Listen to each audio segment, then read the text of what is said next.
ஒவ்வொரு கர்ப்ப பெண்களும் ஒவ்வொரு கர்ப்பிணிகளும் ஒரு குழந்தையினுடைய வளர்ச்சியில் ரொம்ப பெரிய தாக்கம் செலுத்திக்கிட்டு இருக்கிறாங்க. கவனிக்க வேண்டிய விஷயங்கள் நிறைய இருக்குது. தேவையில்லாத ஸ்கேனிங் அது தப்பு. இன்றைக்கு டாக்டர் எல்லாருமே வந்து காசு சம்பாதிக்கிறதுல தான் ரொம்ப கவனிச்சுக்கிட்டு இருக்கிறாங்க. ஒரு டாக்டர் அவர் பொண்டாட்டி கர்ப்பம் அடைந்தால் 3 டைமில் தான் அவர் ஸ்கேன் பண்ணுவார். ஒன்று ஃபஸ்ட்டு அந்த 2 மாதத்துக்குள்ளே ஸ்கேன் பண்ணி குழந்தை பலோப்பியங்குழாயில் உண்டாயிருக்குதா கர்ப்பப்பையில் உண்டாயிருக்குதான்னு கன்ஃபார்ம் பண்ணிக்குவார். ஏன்னா பலோப்பியங்குழாயில் இருந்தால் அதை வெளியே எடுக்கணும். ரெண்டாவது அந்த குழந்தையினுடைய வளர்ச்சி சரியாக இருக்குதா டேர்ன் ஆகுதான்னு பார்க்குறது. 3வது தேவையில்லை செஞ்சால் 3. இதை தவிர வேறது கிடையாது.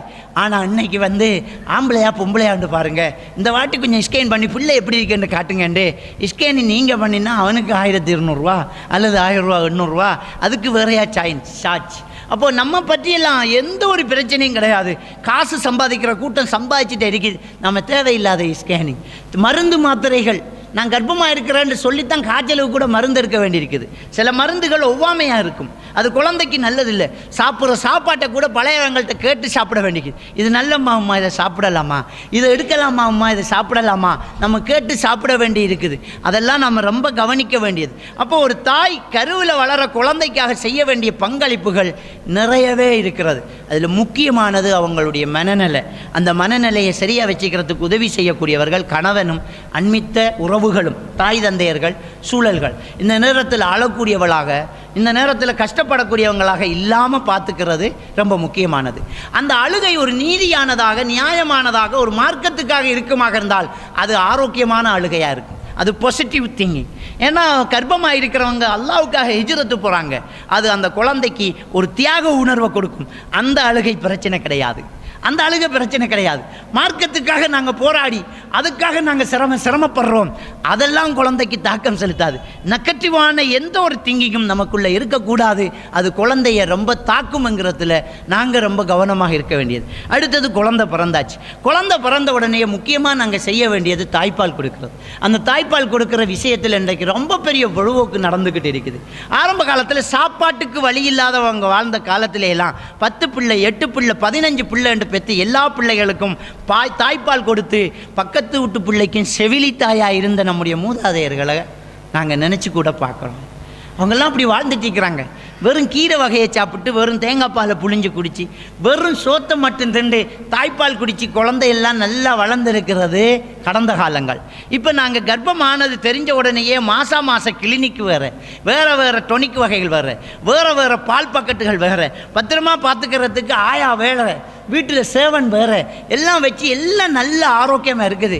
ஆனால் எல்லாம் அநேகமான தாய்மார்கள் சொல்லக்கூடிய ஒரு சாட்டு, எனக்கு தாய்ப்பால் இல்லாமல் போச்சு, தாய்ப்பால் இல்லை, பொட்டிப்பால் பொட்டிப்பால் பொட்டிப்பால். இன்னைக்கு கடையில் தாய்ப்பாலுக்கு பகரமாக வரக்கூடிய பொட்டிப்பால்கள் அதிகமாக விற்கிற. இதெல்லாம் நம்முடைய 50-60 வருஷங்களுக்கு முன்னால் வித்திச்சான்னு கேட்டால் ரொம்ப கவலையான ஒரு விஷயம்தான். ரொம்ப குறைவு தான். இன்னைக்கு எல்லாம் விதவிதமாக விற்கிது. ஏன் விற்கிதுன்னு கேட்டால் அந்த அளவுக்கு மக்கள் அதை வாங்குறாங்க. ஏன் வாங்குறாங்கன்னா அவங்கள்ட்ட தாய்ப்பால் இல்லை. ஏன் தாய்ப்பால் இல்லை? அந்த குழந்தைக்கு அல்லாஹ் கொடுத்த ரிஸ்க்கு எங்கே என்ன நடந்துக்கிட்டு இருக்குது?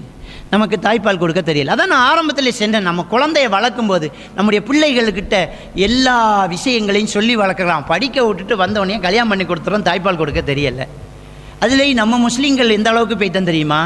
நம்ம ரொம்ப வசதி குறைவாக இருந்தாலும் ப்ரைவேட் ஹாஸ்பிட்டலில் போய் காசை கட்டி மருந்து எடுத்துகிட்டு வந்துடும். லைனில் நிற்கவோ, டோக்கன் எடுத்துகிட்டு இருக்கவோ, நெக்ஸ்ட்டு என்று கூப்பிடவோ, கவர்மெண்ட் ஹாஸ்பிட்டலில் போய் இருக்கவோ நமக்கு பிடிக்கவே பிடிக்காது. அதெல்லாம் அனுபவிச்சுட்டு இருக்கிறான் காவிர். அதெல்லாம் அனுபவிச்சு அந்த கவர்மெண்ட் ஹாஸ்பிட்டலில் போன உடனே கர்ப்பிணி பெண்களுக்குரிய கிளினிக்கு தாய்ப்பால் கொடுக்குற முறை நர்சஸ் வந்து பாடம் நடத்திக்கிட்டு இருக்கிறாங்க.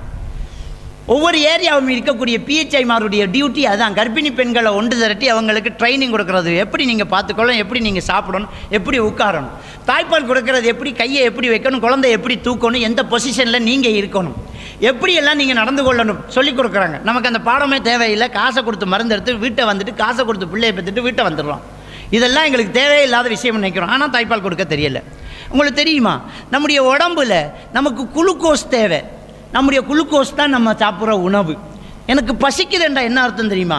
என்ற ரத்தத்தை மூளையில் உள்ள டயக்னோஸ், அதாவது மூளையில் ஹைப்போதாலம்ஸ் என்ற ஒரு பகுதியில் ரத்தம் ஓடும்போது அதை டயக்னோஸ் பண்ணும்.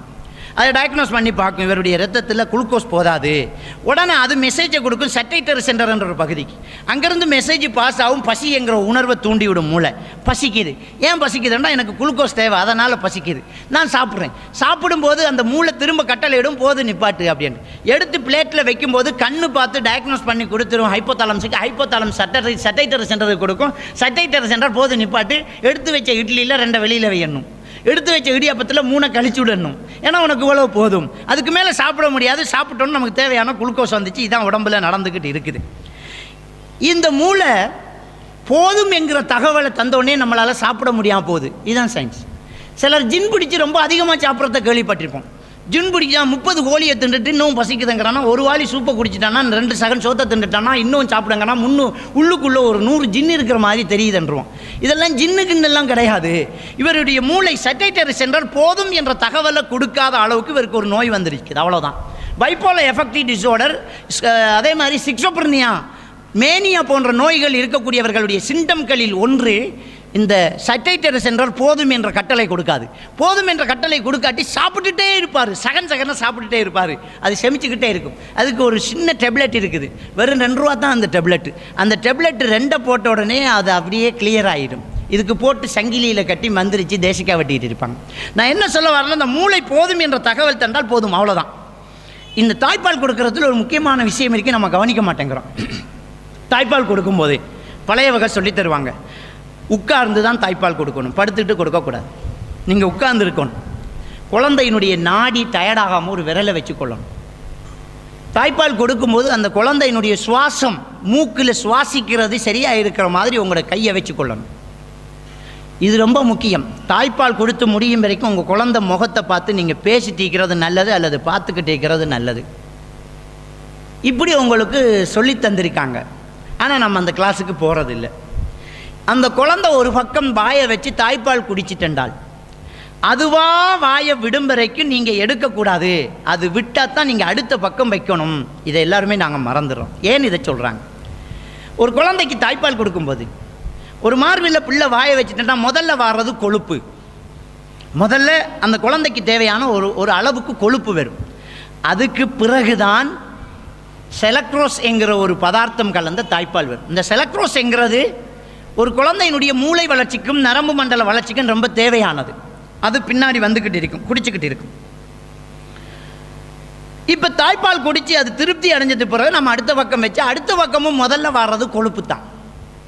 இப்போ என்ன சொல்ல வரேன்டா, ஆர்வ கோளாறுனால தாய்ப்பால் கொடுக்குற ஒரு புதிய தாய் தாய்ப்பாலை கொஞ்ச நேரம் குடிச்சிட்டு இருக்கும்போது மற்ற பக்கம் கொடுத்துடுவோமே அப்படின்ற ஒரு முடிவு எடுக்கிறான். குழந்தை எடுத்து மற்ற பக்கம் வைக்கிறான். மற்ற பக்கம் முதல்ல கொழுப்பு வரும். 2 தடவை கொழுப்பு வந்தோடனே அந்த குழந்தையினுடைய மூளை முடிவு பண்ணும், சாப்பாடு போதும், சாப்பாடு போதும் அப்படின்ட்டு அந்த குழந்தையினுடைய மூளையில் சட்டைட்டரி சென்டர் டயக்னோஸ் பண்ணி உடனே கட்டளையை கொடுத்துரும், சாப்பாடு போதும் என்று. 2வது பக்கம் வாயை வச்சு கொஞ்ச நேரத்தில் கொழுப்பு முடிஞ்ச உடனே பிள்ளை குடிக்கிறத நிறுத்திடும். குடிக்கிறத நிறுத்தினோடனே ஏன் குடிக்க மாட்டேங்குது, இப்போ தானே வச்சோம், குடிக்க மாட்டாதே, ஏன் குடிக்கிறது இல்லையே, நம்ம நினச்சிக்கிறோம் தாய்ப்பால் இல்லைண்டு. ஐயோ பிள்ளைக்கு தாய்ப்பால் இல்லை. அப்போ உடனே பிள்ளை பசியோடு இருக்குதுன்னு கவலை வேறு. உடனே பொட்டிப்பாலுக்கு மாறும். கொடுக்கிறது குறைந்தால் சுரக்கிறது குறையும். பால் குடி மரப்பிக்கிற அப்படித்தானே, நீங்கள் கொடுக்குறத குறைச்சிக்கிட்டே வந்து நிப்பாட்டினா சுரக்கிறது குறைஞ்சிக்கிட்டே வந்து நின்றுந்தானே. அப்போ நீங்கள் தாய்ப்பால் இல்லைன்னு நினைக்கிறீங்களே தவிர தாய்ப்பால் இருக்குது. நடந்த தவறு என்ன, 2 பக்கம் மாறி மாறி கொடுக்கறதுனால 2 தடவை கொழுப்பு வந்தால் குழந்தைக்கு போதுமாகுது. இதுதான் விஷயமே. அதனால் தாய்ப்பால் கொடுக்கும்போது ஒரு தடவை ஒரு மார்பில் வாயை வச்சு அந்த குழந்தை தானாக குடித்து முடியும் வரைக்கும் எடுக்கக்கூடாது. இது முக்கியமான ஒரு விஷயம். இதில் ரொம்ப கவனமாக இருக்கணும். அடுத்தது நீங்கள் கேள்விப்பட்டிருப்பீங்க, பெரிய உளவியல் அறிஞராக ஒருத்தரை சொல்லுவாங்க சிக்மெண்ட் ஃப்ராய்டுண்டு.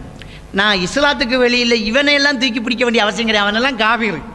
ஆனால் அவன் சொன்ன தத்துவங்கள் மார்க்கத்தோடு ஒத்துப்போகுதை அப்போயாச்சும் புரிஞ்சிக்க மாட்டீங்களான்னு சொல்கிறேன்.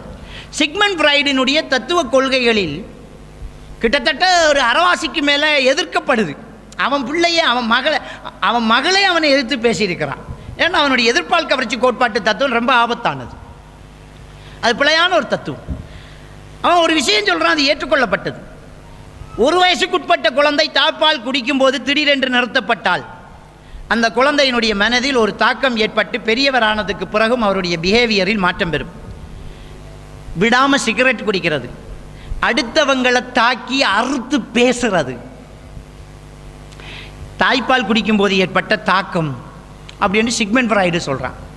அப்போ என்ன நடக்குதுன்னு சொன்னால், திடீரென்று குடிச்சிட்டு இருந்ததை நிறுத்தின உடனே நம்முடைய வாயால் வந்த இன்பம் எங்கே என்ற ஒரு தேடல், விரல் சூப்புறது அதால் வருது.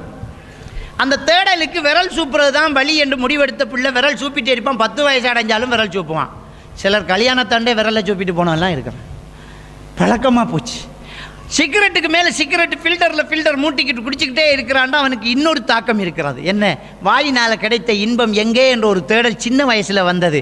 அது சிகரெட்டுன்னு அவனுடைய மனசு முடிவெடுத்தது. டெலிவிஷன் என்று சொல்லுவாங்க. அடுத்தவங்களை அறுத்து பேசுறது, எப்போ பார்த்தாலும் வெட்டி பேசிட்டு இருப்பான். சிலரை கண்டா ஓடிவான், கதைச்சே கொண்டுருவான் அப்படின்ட்டு. அப்படியான பேச்சு இருக்கிறது தாய்ப்பால் கொடுக்கும்போது ஏற்பட்ட பிரச்சனை தான் என்று சிக்மண்ட் ஃப்ராய்டு சொல்கிறார். நான் அதை அடுத்து கொள்ளணும் என்று சொல்லலை, அவன் ஒரு காவியர். ஆனால் தாய்ப்பால் கொடுக்கும்போது இடையில் நிறுத்துவது பிழைதானே, அதை நாம் சரியாக செஞ்சால் ஏன் இந்த வம்பு? அது ஒரு முக்கியமான ஒரு விஷயமாக நாங்கள் கவனிக்க வேண்டியது.